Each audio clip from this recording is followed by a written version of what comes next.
Good morning. So great to be with you again. Glad to have you here with us, whether you're listening live on the radio, on the live stream, or catching us on the replay on the podcast. It is great to have you here today. We're going to touch this half hour on some men's health issues, predominantly on the role of testosterone in keeping you fit, active, and motivated. And our resident expert on this topic is my good friend, my pharmacist, Gregg Russell, founder of Fort Wayne Custom RX. Great to see you. Great to be back. So when you think about testosterone, what do you think most men think about? Well, I think they probably think about sexual health and maybe aggression. Probably true. So, I'm hoping that at the end of the show today, we kind of dispel some of the myths about testosterone just being this hormone that gym rats use and talk about what it really does overall for men's health. Yeah, I think it's an important topic. And I just want to disclose to everybody here that I have been using a custom compounded testosterone supplement for probably 3 or 4 years now. And Greg is the person who puts that together for us at his pharmacy. And I think I will tell people that I think it really has boosted my motivation, my energy level, and I just seem to be in a better mood. Does that all make sense? It sure does. They looked at a study out of Massachusetts. It's called the Massachusetts Male Aging Study. And they followed men that were from age 40 to 70. And they basically found some very interesting things.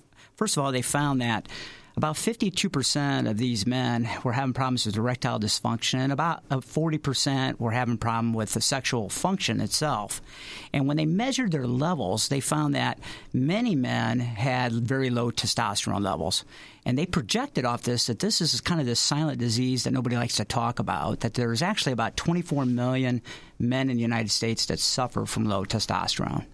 Yeah, I believe it, and I think I've also seen studies that indicate if you have metabolic syndromes, if you're overweight, if you have type 2 diabetes, there's a very high likelihood that you have a low testosterone. That's right. The studies aren't strong enough to show causation per se, right? But definitely there's contributing factors, and we know that men that are low in testosterone have higher risks of mortality. That they basically, if they have low testosterone, they're higher risk for heart disease. So in just through nature, our bodies start producing less testosterone about age 30. So about 1% per year reduction in testosterone. That's right. And back when you lived to be, 40, 50 years old, that was, no big deal. But if, we're going to live to 95, you're living 60 years in a deficit mode. You certainly are. And what's very interesting, of course, is, lifestyle was so much different back in the 1900s. Yeah. You're out moving. Most people worked out on the family farm, and they were much more. Obesity was not an issue typically. Back then. Yeah. So there's a lot of reasons to think that there are people out there suffering this. What are some symptoms that I might be having low T and just don't know it? So kind of like similar to estrogen for women, I always tell people the reason why you want to watch your testosterone levels is the 3 major functions. It's going to help your brain, it's going to help your bone, and it's going to help your heart. And those are undisputable that properly maintained testosterone plays a role in your health in that. So, but the biggest thing that, I always, obviously the libido is going to come right up to the front, or sexual performance, but that's not the number one reason most men are going to see the doctor about this, or not the number one symptom. The number one symptom would be, hey, I'm just more anxious and I'm more irritable. And probably what I tell people, it's an insidious thing. So, for example, maybe every Saturday I get up with my buddies and I go play golf. All of a sudden, one Saturday morning, I wake up and say, you know what? I don't care about playing golf anymore. Or maybe I just don't have that edge at work anymore that I used to have, that drive. So I call testosterone the motivational hormone for men. Oh, that's interesting. So most of your patients come to you through urologist referrals, right? A lot of them come through urologists. We do also have family practice doctors that monitor, but a lot of them come through from urologists. So some of them, I was surprised to hear you say irritability and anxiousness. People wouldn't put that together with testosterone. No, if you went to a doctor 20 years ago and you had that, they would put you on an anti-anxiety medicine or antidepressant. Now I think doctors are a little bit more up on it. They're at least measuring testosterone, seeing what the issues are. So we're going to talk about the various forms of supplementation in just a little bit, but I'm going to focus some more on the physical impacts. How does this relate to cardiac health? Okay. So, what's the biggest muscle in the body? It's the heart, right? Yeah, and we know that testosterone plays a role. It's what we call an anabolic steroid in classification. Now, we're not talking, I think when people think of steroid, they're thinking, Arnold. Let's be, right. let's be Pump a superhero. You up. Pump you up, or Arnold there, right? So, we're not talking about pumping grams of testosterone into your testosterone derivatives that actually...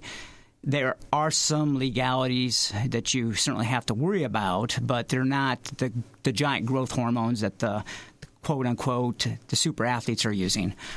So we're talking about, trying to maintain the proper levels for physiological function, which most people would agree are, 400 to 800 is a typical blood level we want.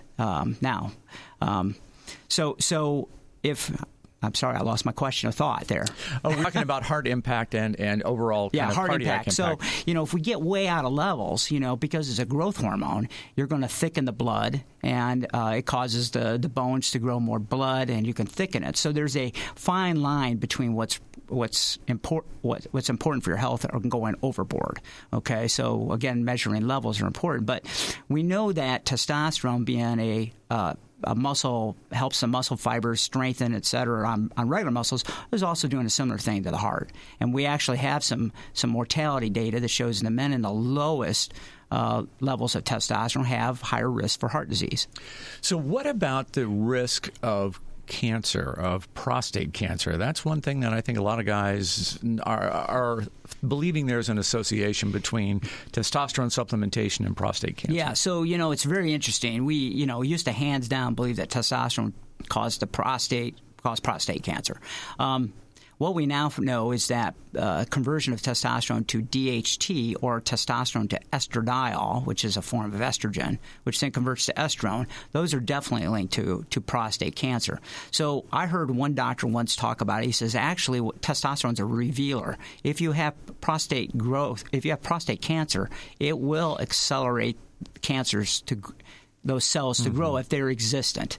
If they're not there, it's not going to cause cancer. So, however, having said that, this is why you want to go to a urologist, go to your doctor. You want to get your PSA score, and if you're running a PSA over 3, you need to be evaluated.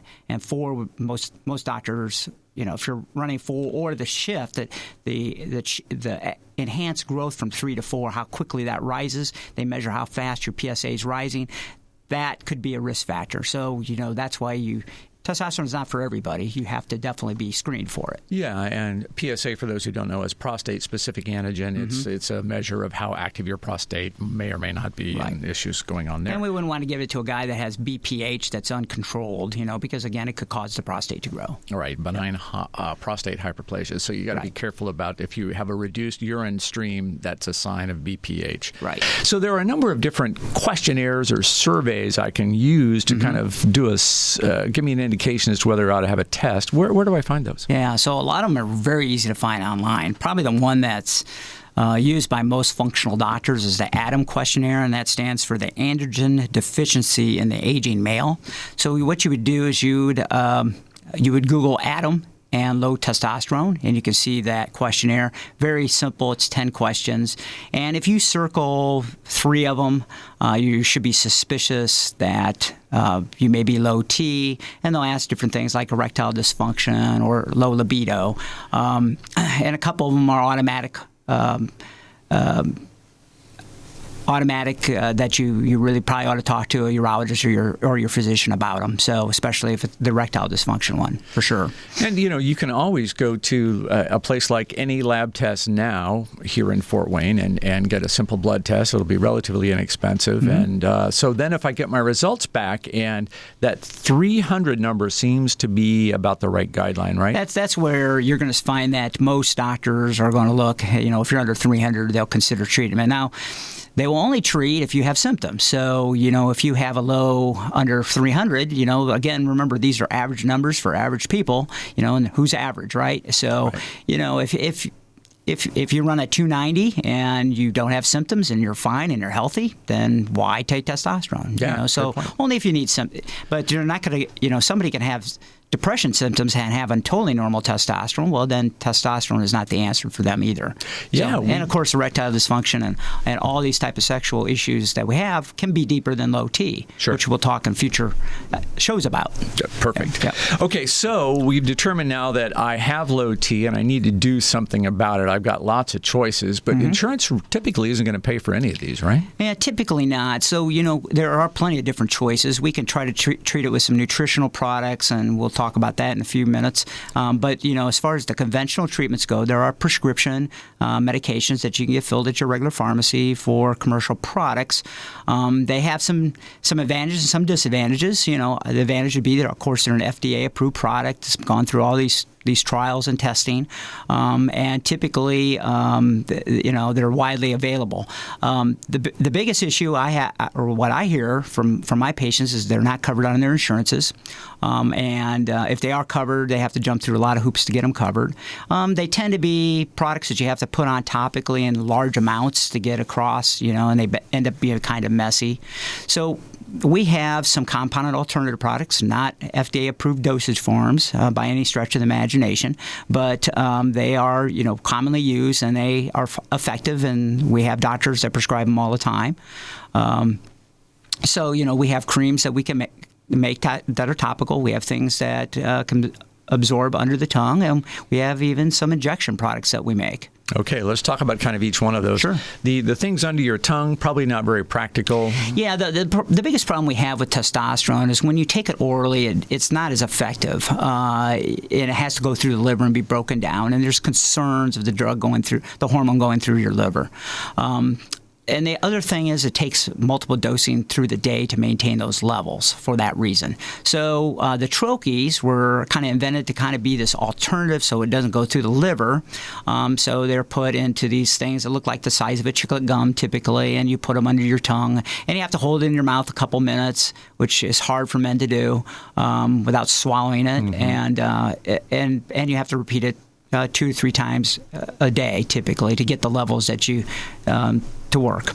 The product that I use is very simple. It's a cream. You apply it once a day and just kind of get on with life. It's no big deal. Yeah. So the cream is easy to use. It's the easiest product to use. Guys typically put it on at certain times of the day. Testosterone levels are typically highest in the morning, so we like to use it typically in the morning. If guys are taking a shower, you just put it on after your shower. We can concentrate it, so it's put in like 1 ml of cream typically. Spreads easily. We usually recommend in a low-fat area that is not as hairy to get the maximum absorption for it. The disadvantages on the cream is you have to use a little higher strengths of the testosterone itself than you would with some of the other forms, only because in your skin there is an enzyme that breaks testosterone down, and so very little of it is free that gets into the general circulation. So sometimes we find it a little bit more difficult to get the testosterone levels up for some guys. And their skin may not absorb it. Of course, we have different bases, and we can try to work around that. But sometimes it takes a little bit more work. But it is the easiest product to use.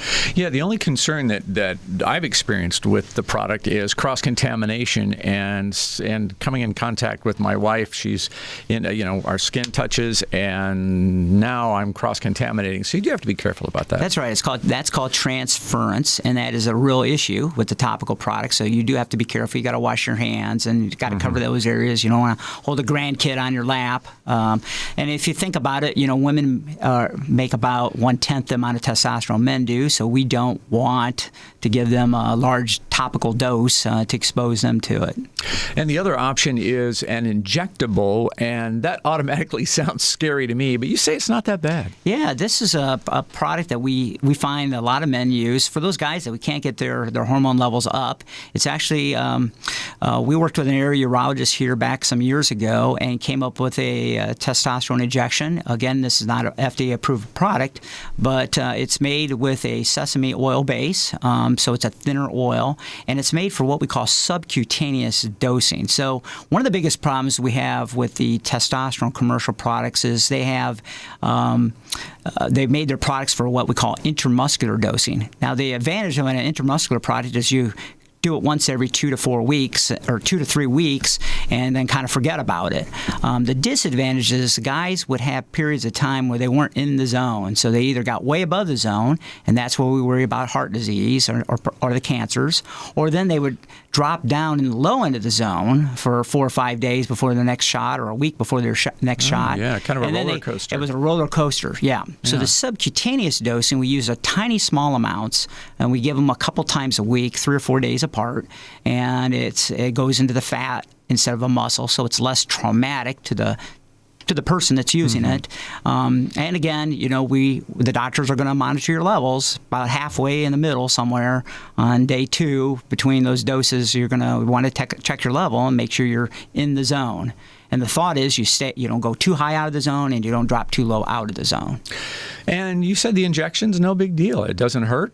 Yeah, I can remember back years ago when I was just getting out of pharmacy school and I went to Eli Lilly and they taught us how to do insulin shot injections, and I kind of remember freaking out a little bit. Hey, I don't really want to do this injection myself, and it was a saltwater injection, and the needle was so tiny, I had to be careful that I didn't bend it, pulling it in and out of the vial, but it just didn't even feel it going in, and so. So twice a week is the injection protocol. Okay. Yep. All right, good.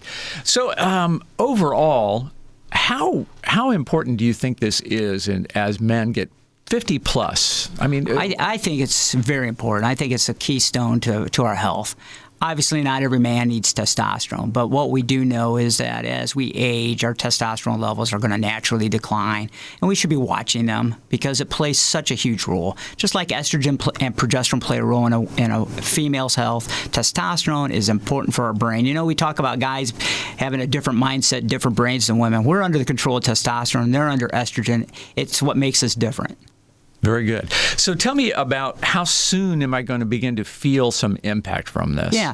Well, usually we tell men to be patient. It takes 4 to 8 weeks typically for those doses to get to where we want them to get. And remember, it's a hormone, so it's going to affect cells, and it takes a while for that to, it's not a magic drug that is going to cause something to happen overnight. But you should notice a gradual return of those of a feeling of self-confidence and motivation.